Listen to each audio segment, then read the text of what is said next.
ఈరోజు నేను మా కువైట్ వాళ్ళ చెల్లెలైతే జమియాకైతే వచ్చేసామనమాట. ఇదైతే అందులో జమియాకైతే చూడండి బయట సైడ్ ఎలాగుందో వ్యూ అయితే. లోపలికైతే వచ్చేసాము. ఆమె అయితే ఒక అర్బాన్ తీసుకొని ఆ పక్కకి వెళ్ళిపోయింది. ఒక అర్బాన్ తీసుకొని నేనైతే ఈ పక్కకు వచ్చేసాననమాట. నన్నైతే కూరగాయలు తీసుకురమ్మని చెప్పింది. ఇదైతే కియార్ అనమాట. కర్తూన్లు ఉంటాయి ఇక్కడ. ఏం కావాలన్నా అవే మన ఇండియన్ టీ బ్రాండ్స్ ఎక్కువ ఉంటాయి.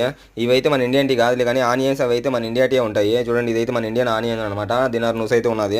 ఇవన్నీ సామాన్లు అయితే కూరగాయలు తీసుకొని నా దగ్గరికి వచ్చేసాయని చెప్పింది. ఈ కూరగాయలన్నీ తీసేసుకొని దాంట్లో వేసేసుకున్న అర్బాన్లో నేను ఆమె ఎక్కడ ఉన్నదా అని ఎత్తుకుంటా పోవాలా దేవత ఎక్కడ ఉందో అని. ఇవైతే మొత్తం ఆకుకూరలు అనమాట. చూడండి ఎంత ఫ్రెష్గా ఉన్నాయి. కొత్తిమీర, పుదీనా, తర్వాత ఆనియన్స్, ముల్లంగి ఇలాగా చాలా ఫ్రెష్గా ఉన్నాయి. ఇవైతే మనకి చేత కాదు ఎలా చేసుకొని తినడానికి కూడా. ఇవైతే మా ఆమె దేవత, మా దేవత, మా కువైట్ వాళ్ళ చెల్లెలు.